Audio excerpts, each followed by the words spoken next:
So yes, thank you. That was actually a good idea. Jasmine, I wanted to make sure we had your correct email as well to make sure like we can send follow-up information as well. But let's do introductions. I am Sarah Williams and I am a collaborative network consultant at the Jackson Collaborative Network. And I am Amy Forrest, her partner in crime, and also a consultant for the Jackson Collaborative Network. Harry, do you want to? Sure. I'm Harry Wilson, and I work out of California and I work out of Indiana for my work. But for Jackson, I'm the chair of the United Center for Caring, which is a 501c3 in our church on South Mechanic Street, St. John's United Church of Christ. So we've done some teen stuff. We used to have a teen group, but every year we hold a diversity prom for kids that are LGBTQ, and we've had that for about 10 years. And we get kids from Lansing and Ann Arbor and Jackson at that prom. Oh, nice. And we do some teen outreach stuff. Well, you have a lot of programs that you have your hands in. Yeah, I know, little pieces. And then when I was in the federal government for 12 years, and I ran the Adolescent Health Bureau, which was in place until Donald Trump came and killed it. But we actually ran all the teen pregnancy prevention programs for the federal government. So and during the Bush years, I had to run abstinence programs, $560 million a year in abstinence programs, which was interesting, but they didn't have very prescriptive. They gave it to me to run, and I have a 10% allowance if money came to me, I had a 10% discretionary allowance. So I had two major studies that showed that abstinence only didn't work come out of my office at the same time I was supposed to be running abstinence programs. So that was kind of fun. I think the health department has some abstinence funding too, and it's creative ways of. Yeah, I know. I'll never ever be able to go back and during a Republican administration and run that office again, because I'm seen as like the devil now. But anyway, but I do have some stuff for you. The one thing I do out of California, Jasmine, is work on social emotional learning programs, and I'm working with a billionaire out of South Dakota, and he funded National University in San Diego to distribute these programs around the country. And in later this year, we're going to have an out of school time curricula for social emotional learning, and we're already in a lot of out of school programs around the country in New York and Los Angeles and other places, but I can get you that material and some training on it. And it would just be you can still do exactly whatever you're doing, but this would just add to it, like daily activities that kids could do that would just build relationships between the kids that you have. So yeah, I have a lot of stuff. Yeah, well, I'm so glad I came to meet you all. But my name's Jasmine. Yeah. And I work at the health department, but you guys already know that. So not too many things about me. Probably next affinity group I can share more, but I'm still in the process of learning my job. But I'm really enjoying Jackson, enjoying the community connections, and I look forward to making a difference here. Great. It's great. Glad to have you here. Glad you popped in. I will we'll do a super speed version, but not confusing. It'll be so clear. We'll do the slides. And I was telling before you came, Jasmine, I was telling Harry, we have like a lot of slides like on the ready, like in case the occasion needs explanation. So a lot of our slides are like, oh, that's too heavy. Oh, that's not applicable. But some of them are. So we'll just cruise through. And I think I mentioned before, so we have 3, and I'm not sure if Michelle gave you like a directive, like you should come to this affinity group, or if you should just check out one of the affinity groups. But we have 3 that we currently host, and They're around big root cause issues in the community. So this one is around building trust between providers and like patients or consumers, or between each other. There's lots of building trust dynamics and things to work on. So that is the big root cause that people meet in this meeting. We also host one around inequitable policies and practices, which can mean a lot of different things. Right now, the group tends to be, not surprisingly, it's a lot of higher level decision makers who are talking about their DEIJ work internally, just kind of naturally happened. But I would argue that many or all of of our outcomes with disparities are probably due to inequitable policies and practices. So you can tie much to it. And then the other one we have is navigating service systems. And so it's people, community partners from different sectors that are all trying to figure out how to make their service systems easier to navigate for employees, for consumers, for patients, for everyone, and how to do that. Like how do we do this all together? And also acknowledging that these also overlap, right? Because I think we mentioned that.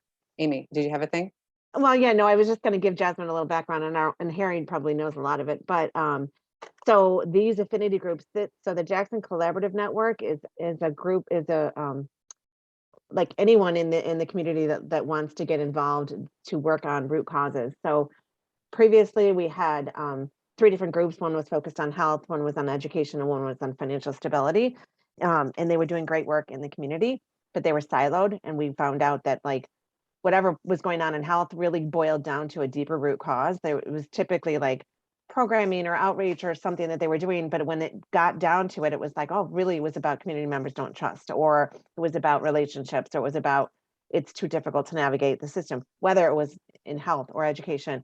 So that's kind of how we transitioned into our new model. And listening to community members and doing system scans, we came up with 14 root causes that are really encompass all of the issues that and barriers that our folks are experiencing in our communities. So there's 14 of them. These 3 affinity groups Sarah just talked about are the ones, if you get into our website, where folks said that they already have momentum around, or they're working, that is a priority that they're working on in their organization or in their, you know, in the different sectors. So that's kind of how we came up with all of these 3. We said, what are you doing in the community to reduce disparities or to connect with community members? And which one do you think it most aligns with of the 14? And these 3 bubbled to the top that folks said, really, this is our priority, or we already have a group, we're working on this, or this is part of our strategic plan, because, that's kind of where we're going to gain momentum. So that's just a little background on, we were working in these realms. We found out that it doesn't matter what we were working on, it was the deeper root cause of trust or difficult to navigate systems, or inequitable policies that happen that are existing in organizations that prohibit people from getting services. So that's just a little background. So that's kind of where these affinity groups bubbled from. And like Sarah said, they all overlap, right? If you don't have, if they're difficult to navigate, you don't have trusted sources that'll get you through it. And there's also top policies in place, kind of work toward all. So. Gotcha. All right. Thank you. Yes, I understand. There will be a quiz at the end. Just kidding. I still don't never really a quiz. understand. No, we're still learning. We're the employees, and I'm like, I don't know, probably. So we'll cruise through this.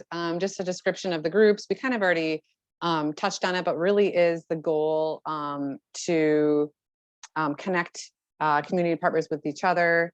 Our role as consultants is really to facilitate the groups. We try and tend to take a back seat in the conversations, unless, it gets fiery, then we'll step in.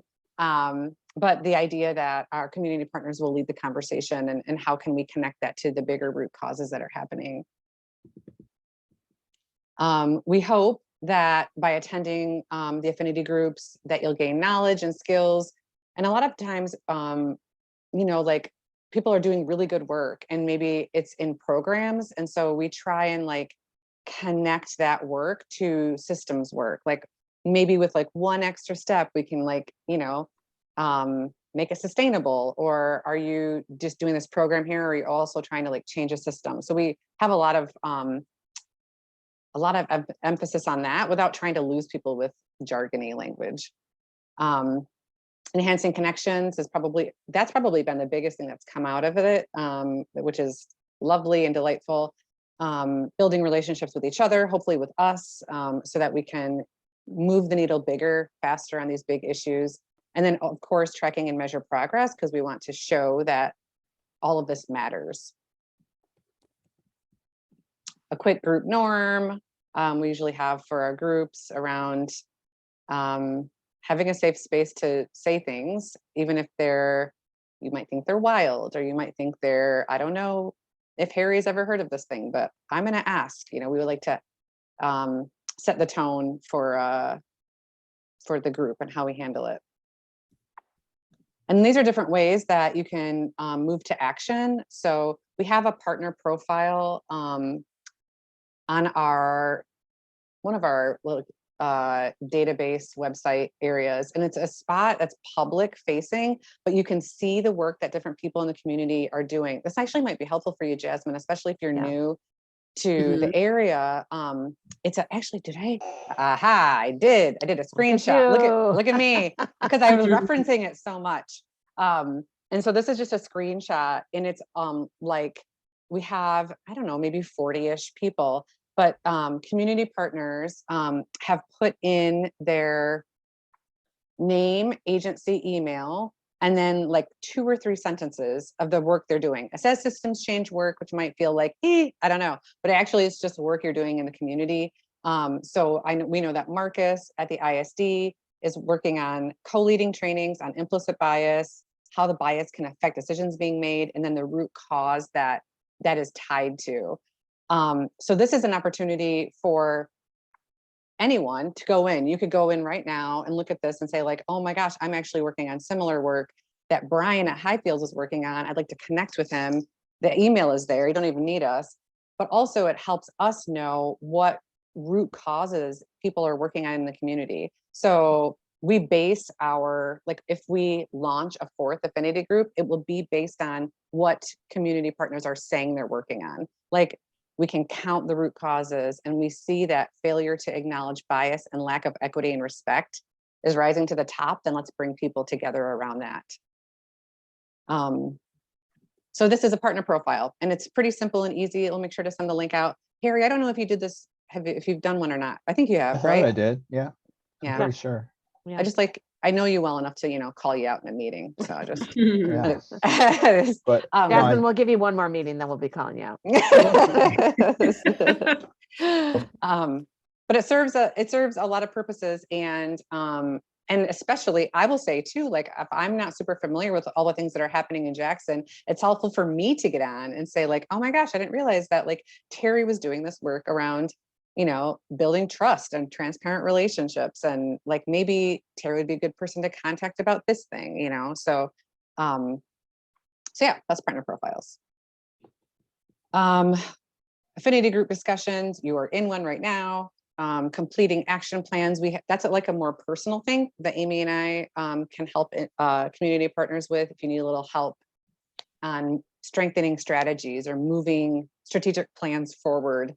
Amy actually was working with someone, right, at the health department on yeah, I've been working with Ann Sloan with the maternal infant health program, because she's kind of trying to diversify the participants that use the MIT program. So I've been kind of working with her to find ways that her staff can do outreach and find a little bit more about the whys. We kind of dig into don't assume that, Black and brown folks in our community aren't using it because of A, B, and C. Let's actually get out there, have your staff ask questions, use the trusted relationships they currently have, build in, questionnaires, reach back to past participants to find out what their perception was. So really, I've been working with Ann to just kind of, she's like, we don't have enough Black and brown folks in the community that use our services. And I was like, well, that's not good. So let's figure out the whys and then try to build in ways to diversify your clients and stuff. So yeah, so we're both available for any of that type of kind of developing ways and strategies to kind of move action to make a difference. And I love the way that you describe that, because it is definitely not like I am the expert in deciding what is best for your organization. It really is just like a thought partnership around like Amy said, like, oh, okay, well, did this thing happen? How do you know it happened? Do you have data to support it? If not, like, well, what is some data that you could gather, right? And so it really is questions around, I think we have Action planning circle. yeah, so like this, Ah. exactly. So this is really the framework that we use and the converse. And so it also looks pretty formal, right? And there's like very like bubbled like a process, but this is what we use. Because if Harry were to be like, oh, by the way, we're doing this intervention, I would say like, well, why are you doing that? Why did you choose that? You know, and if Harry was like, oh, well, we gathered data from a focus group, I'm like, oh, perfect. You went right. So you use data to identify inequities, and then you understood that there actually is a lack of trust. So like, what is your powerful strategy? Are you going to measure it? You know, so this is the conversation that we have. And this is the and digging framework. into Yeah. really a lot of our focus is digging into those the inequities. So if he's like, okay, the focus group said we need to do this, well, who was most impacted, right? Is it folks that live in the city, Black and brown folks? Is it, you know, Native American community? Is it like your indigenous people? Like you just kind of got to dig deeper, because we really like we use a lot of different system change things like targeted universalism and ways. And so we'll kind of push you to make sure that your strategies are really built toward those that are experiencing worst outcomes. So I'll jump back up. This is in previous meetings, we kind of just did like a snapshot of some of the things that people had said they were working on regarding building trust. And we just kind of captured very loose ad hoc notes, not very official, but just a way to capture some of the things that people had talked about. And then the conversation around solutions maybe, or thoughts around it. A lot of talk about employee turnover can hurt trust between consumers and providers. Lack of diverse candidates for employee roles. Talking about representation in all institutions and settings. Lots of Adam is a Grant has been a great person to show up in our events in our meetings, but he is great at talking about building trust and showing up to events, meeting people, building relationships. And so that's captured here. And then this was another meeting we had. People talked about what are some different things we're working on building trust. This was definitely a few months ago, but we had someone that worked in schools, and they talked about talking with parents and trying to build relationships with parents. Not surprisingly, usually the building trust strategies involve strengthening relationships. And some of it also, right, like was about listening, hearing feedback from people, honoring it, and then like kind of sticking to your word on things. We talked about that, Harry, with even our other funding group, and like trying to build trust, which is why I will never apologize for being transparent and like, here's what I know, you know, everything I know. And also like, you know, because relationships with everyone matters. And like, that's the only way we're going to build trust, right? Jasmine, you just mentioned something, Sarah. At DHHS, we have people that we have out in the community that are in all the schools. They're like community school workers, so they help. Right. So I don't know if you knew that. They're already placed there. Oh, okay. All right.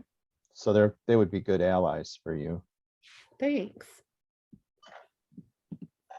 That does seem like that could be a good connection too. I know sometimes different institutions have rules, right? They have like so many who they can work with.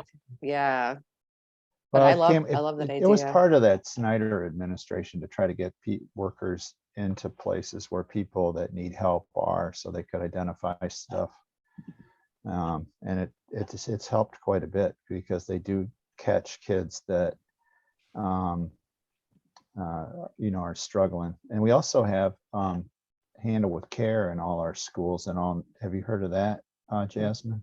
That one I did not know about. Handle with Care is where if a kid comes to, well, if there's a police or a fire or some sort of ambulance that goes to a home and there's been abuse or there's been trauma and the police pick up on it, then they email to the dispatcher, and the dispatcher sends word to the school that Johnny is a handle with care case. And the next day in school, the counselor and the principal usually will just take time. They don't tell them what went on, but they just say that it's a handle with care. So they just take a lot of time with the kid the next day in school, or when he shows up to school, just to process stuff rather than let them get emotional and read. And, because when trauma happens in the home, it usually carries over into the school, and then it ends up being like a suspension or exclusion from school. So Handle with Care gets ahead of that with these simple emails to schools. And we've got the city police, the county. I don't know if the state police is on board yet, but anyway, but Jackson's one of the leaders in the state on it. Oh, sorry. Okay. Sorry. I know Yeah, sorry. I switched over to Padlet because you guys are saying some good connections and I do. wanted to capture them, and I'm doing multiple things and I forgot that I was screen sharing. But we have I'll just do this because we have one of the things that we try and do, and this is how the other notes were captured. It's very informal and but it works, and anyone can and this is how we started, is that like Harry would be in Padlet, Jasmine would be in Padlet, entering your own strategies, and then we kind of morphed into a conversation that developed organically, and I just furiously take notes, which works. We're adaptable, so that is why the screen went blank, because I was trying to balance a couple Trying things. to I do wanted it all because I'm just coming back into work after having been on a leave of absence, and so normally we share responsibilities, and Sarah's handling it all today, and I'm just showing up. So you're doing so a cut great, us some grace. you're doing a great job. But I just want to make sure to capture these too, because I think the connections, we've always said, like the connections that might come out of this, or later if Jasmine's like, hey, I missed this thing that Harry may have said, like it's very rogue, etc. But I wanted to make sure. And yeah, I don't know, Harry, if you have a link to Handle with Care. I'm sure we could find one too to send to Jasmine, but that would be a great, that's such a great community It comes out of West resource. Virginia, and but Zoe, the director for DHHS in Jackson, is the leader of it for the state, pretty much. So Zoe Lyons is Lyons would be the LYONS. But even like, like a link or, an overview of what's happening in Jackson. Yeah. Yeah. Well, and we actually have a Handle with Care coordinator at the state level now. So it started here though. So I'll get it for him. I'll get it for you. That would be great. Just because when you think about like holistic support, right? And like the things that are happening great stuff in the schools, like that is, and actually I probably say this too much, but my previous work, when I was working for the state at Michigan Department of Ed, I worked with the Jackson community, which is how I got tied in to this. But we, with the Project Aware work, I worked pretty closely with the ISD, and Handle with Care was like just bubbling up. So it's so cool to see it like as this big. And honestly, from the state level, Jackson was like the leader in that trauma-informed community. It was like well-known. Zoe trains it all over the state with some cool. professor from Western Michigan University. So she does trainings all the time on DEI and on trauma informed care. All right, I got to jump to another meeting, but it was nice to meet you, Jasmine, and we'll talk to you soon. I sent you a note already. Thanks, Harry. Right. Thanks for being here. Yeah. Yep, thank you. Yep. Well, I will just switch back then. We can wrap up quick. We can do it together. I believe in us. I do believe in us. I do too. So yeah, this is most of this we kind of put in like just in case we want to touch on. This is an action plan we talked about, similar to the bubbles in the circle. We've been Go back to the really action plan real quick, if you would. Jasmine, I just want to let you know too. So if your goal is to get like the teen outreach program in, built as a curriculum, Sarah and I can work with you individually too, to build that into an action plan, right? So flip to the questions, Sarah, if you'd go down one more. So like you have an issue or problem that you've identified is that there's not enough mentoring in the schools where there's, not, I don't know, you would state your problem that, or the why that you want to initiate that. And then like who's most impacted, you would say, if you have a targeted group, you would kind of identify that. And so then what data do you have? Well, we know that 72% of top, graduates felt like this was the thing. So like we can kind of help you if this is like a goal and you want to put it into an action plan. And it ties to one of our root causes, like that, because like I mentioned, there's 14 and your thing might tie into, I don't know, something around that. We can do this, one-on-one individual consulting with you to try to build those strategies and steps that you would try to do to get that initiated. Just wanted to throw that out there. Thanks. Yeah, I'll definitely consider it. I think that might be good to present, to state my case to the principals and things. Yeah. And then this is just a spot where trying to switch and give partners an opportunity to talk about wins and of course barriers, because so much of the work we do is heavy and tiring. And so we have developed a spot on our website, on our page, for people to celebrate wins. And we're talking about highlighting them and putting them in newsletters. And also it's a public facing page so people can read what other people are doing and really have this piece of celebrating wins, because we know that's important as we're all doing this work. And then just the next time we meet. So we meet monthly. What is this, the third Wednesday? I always get the numbers wrong, but it tends to be at the same time every month. We'll make sure to send you an email that reminds you of it. And then these are the other affinity group meetings that we mentioned earlier. Our equitable policies and practices meets next week, right? Yeah, that's next week. And then the service systems are easier to navigate the first week of March. And then there's a link here for all of the upcoming events, and then how to register or just show up. We don't have strong feelings about either, as long as you find value and want to show up.